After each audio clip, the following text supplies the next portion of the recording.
Welcome or welcome back. Nanapod ta karon for another video. And this time, atong hisgutan ang mahitungod sa universal laws. So, based sa akong research na ay 12 ka universal laws, dili na to na siya mahurot og hisgutan karon, ato lang hisgutan sa ang pinakauna, which is ang law of divine oneness. So man siya, meaning siyang law nga nag-state nga kitang tanan usara. Ikaw, ako, ang mga hayop, ang mga mananap, mga amigas, mga unsa pa na dira, ang kalibutan, ang mga kahoy, ang mga bato, kita tanan usara. No? So, what pasabot kung unsa nga action, thoughts, o words nga atong i-produce or atong buhaton, atong i-create, nagid siya impact. Kay kani nga law is directly connected sa law of cause and effect, which means what goes around comes around. So kung unsa imo ang gibuhat, padulong na sa imo. By the way, nag-exist ang universal laws, gituyo ni Lord nga na ay universal laws nga mag-govern sa affairs sa mga tao sa kalibutan. Kay mura ni siya bitaog kana ang sa government pa. Ang murag sa government ani ang tawag ani niya check and balance ba. So kining sa universal laws naa natin diri tanan kung gusto ka nga mapanindot imo ang disposition nimo sa imong kinabuhi, ang imo ang perspective, diri nimo siya ma-realize og hinahinay. Kay there's no way nga mabakakan or ma-fake nimo ang imong mga gipangbuhat. Nga walay pa maagi nga makabaka ka ngano. Ibutang ta lang kung mahisgot ta og law of vibration. So naa may mga tao nga nagbuhat ug maayong mga binuhatan tungod kay na sila image nga gina-maintain ba nga dapat maayo ilang image tan-awon sa mga tao, dapat perfect sila, dapat okay sila, dapat presentable sila, dapat sila, wala sila mansa sa panglantaw sa ubang tao. And naapoy ubang tao nga buhaton ang bisan unsa na tinuod silang kugalingon ba, wala sila nagmatter kung unsa ilang usi pagtanaw sa ubang tao sa ila, ang ila tinuod sila sa ilang kugalingon. So mao na ang mga lain-laing mga tao. So karon kung wala universal laws, pwede ra siya moingon nga ang katong napakaron ingnon nga nagbuhat man ko ginani, charity works, nagtabang mo og manginani, pero unsay intention nimo behind. So kung sa law of vibration nimo na siya ibase, na ay tanan natong ginabuhat, tanang butang natong ginabuhat, mapa-actions man na, mapa-words man na, mapa-thoughts man na siya kaakibat nga certain vibration or frequency. So kung ang bakak apon na siya iyang kagalingon nga frequency, kung ang tinuod na punay kagalingon nga frequency.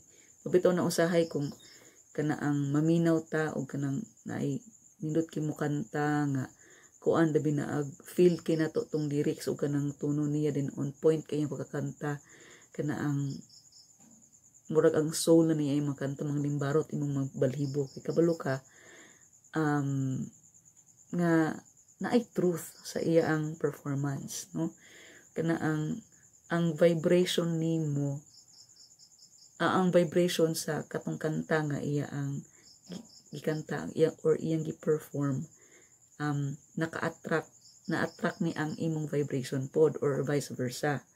Mao nang maka-goosebumps ka, frequency na siya sa mga butang-butang. So balik ta sa law of divine oneness. Ingon diri nga everything is connected. Everything is one and connected. So kung kabantay mo, magisgot ta og numbers. Okay, sa elementary pa pahisgoton man tag pinakauna ta mag count dito naman sa 1, 1, 2, 3, 4, 5 na. Pero sa naabot na tag mga high school na murag na sink in na sa to ang value sa zero kay nanay mga lessons about sa mga decimal, nanay about sa mga pila na mga digits dira, even sa elementary nag-exist na siya. So nagkaanam ta og ka aware kung unsay value sa zero. Pero kung imong tan-awon siya, lingin naman na siya zero. So pagsabot mo sa zero, di ba kung yung ka zero wala. Pero namagod sila giingon nga the fact daw naghisgutan nimo ang butang or gidefine nimo ang butang nga wala. The fact daw nga naghisgot ka nga wala na siya, but pasabot nag-exist na siya.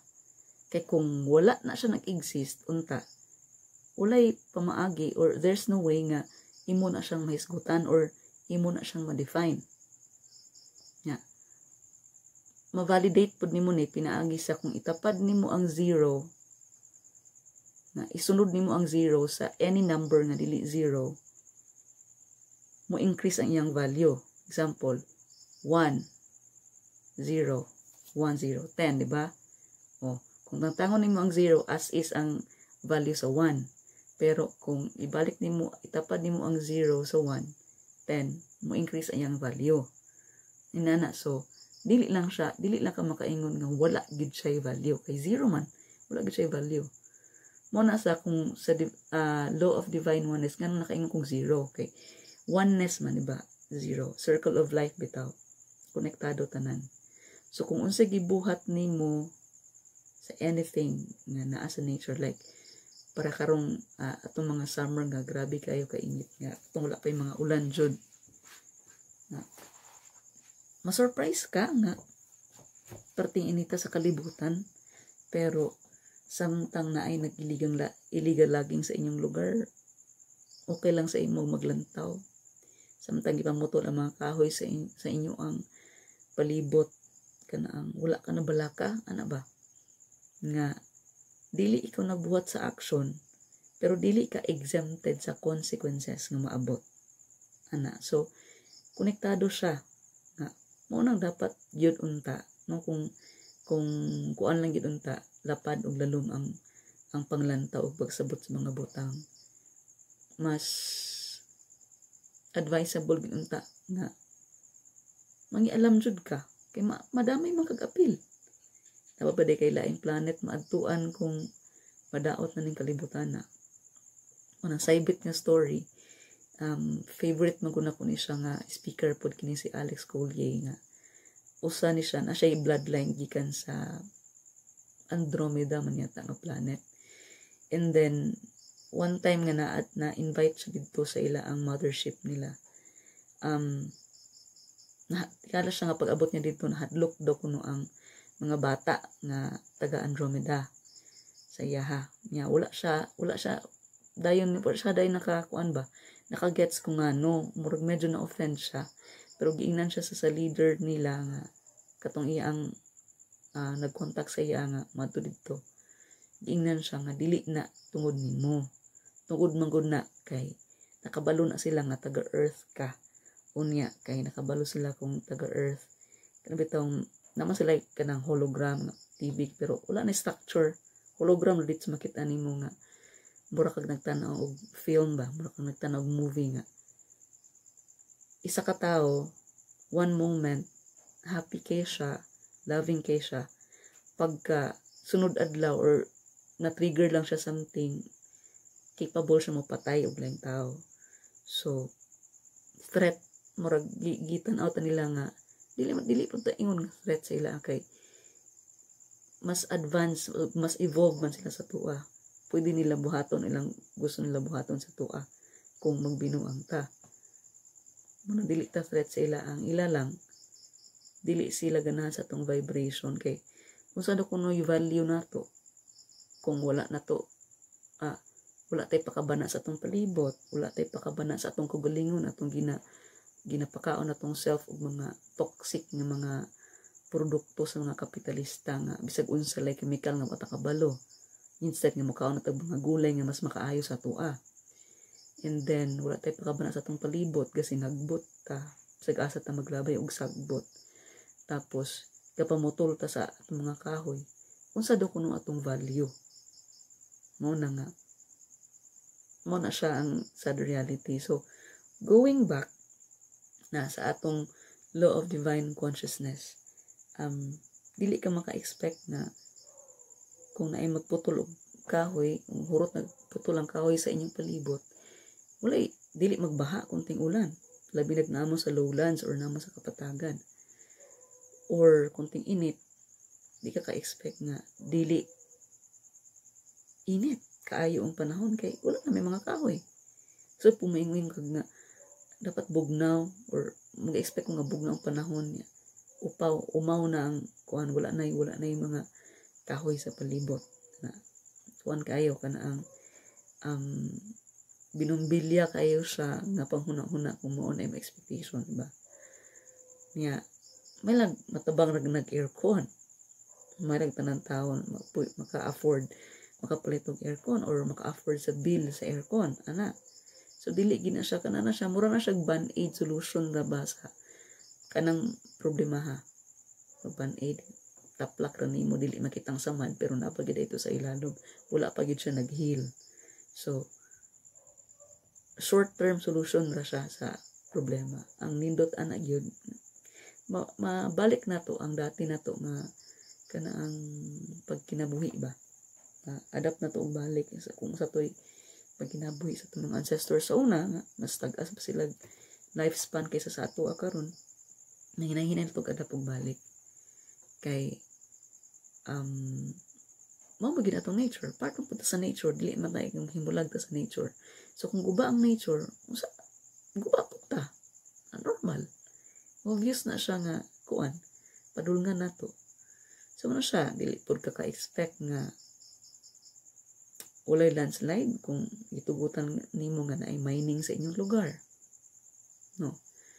And another thing, di po ka expect, another example, di ka expect nga daghan og abot ang imo ang imong produkto kung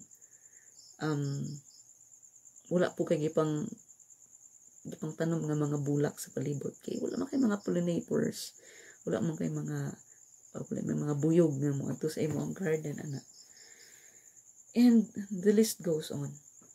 Nga konektado ni siya pirmi sa law of cause and effect, kay kung unsa imong gibuhat sa unsa man na mobalik gid sa imo, mapupo gid nimo.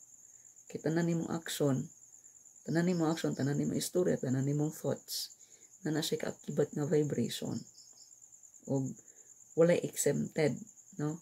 Kay ikaw may gabuhat ana para ma-feel nimo kung unsa imong gibuhat sa uban, buhaton sad sa imo or mahitabo sad sa imo in one way or another, sa unsa man na siya nga pamaagi. So maghinahinay na tag balik sa mga kanhi nga mga pamaagi, mag-reality check na ta kung unsa atong mga values pa karon, mga habits nato na makakontribute og dako nga kadaot sa atong palibot, labi na sa atong kalibutan, no? Wala na yung planet B. So kung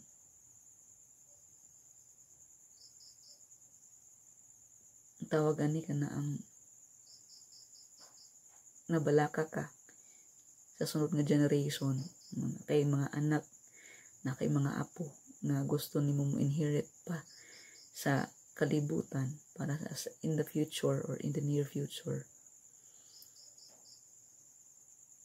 magkuha na ta, maginahinit tag-adapt balik sa mga butang natural, no? Mga butang natural, dili na nato kinahanglan magbayad pagdako, dili na ta kinahanglan pa wala na tay bill sa kuryente kung daghang wala tay bill sa aircon kung daghan ng kahoy sa tong palibot, dili na kinahanglan kay bugnaw na. And kasagaran daw na do study ana sa I don't know, murag sa US man siguro to, na do study ana nga kana ang timahilhan daw sa lugar nga abundansya, no, kana ang daghang kahoy. Kung diri sa Pilipinas kaingon ta bagyo o daghang kahoy. Bisan pa may kag bukid-bukid pero dili sila magkulang sa ilaang mga pagkaon o bukid nun. Daghan sila mga kahoy na makatabang sa frequency sa ilaang palibot nga dili ra ka sila taptan og mga kanaang sakit, no? Kay perminti man sila abundag supply sa oxygen niya. Perminti man naka-flow ang ilang lawas og bugnaw yung palibot. Kanang bisan pag adlaw niya bugnaw yung palibot, dili problema sa imo nga mag-hike. Dili dakong concern sa imo ang mag-hike sa udtong tutok, no? Labi na sa mga senior, maka-exercise ka anytime. Kay nakasalandong sa mga kahoy, maglakaw-lakaw ra ka diya, magpabugnaw ka, magpahangin ka, libre, wala kay bayad. So, nganong di na ito nabuhaton, di ba? Nga gawas nga libre, makaayo pa sa atong panghuna-huna, sa atong pangutok, sa atong panglawas, o labi na sa atong financial o sa atong spiritual. So, no, balik na gitag sugod na kay kinahanglan na, no? Reklamo na tag-init kaayo. So, para dili na maundang na natong reklamo, ma-action na ta. Kadto lang. Salamat. Mayong adlaw.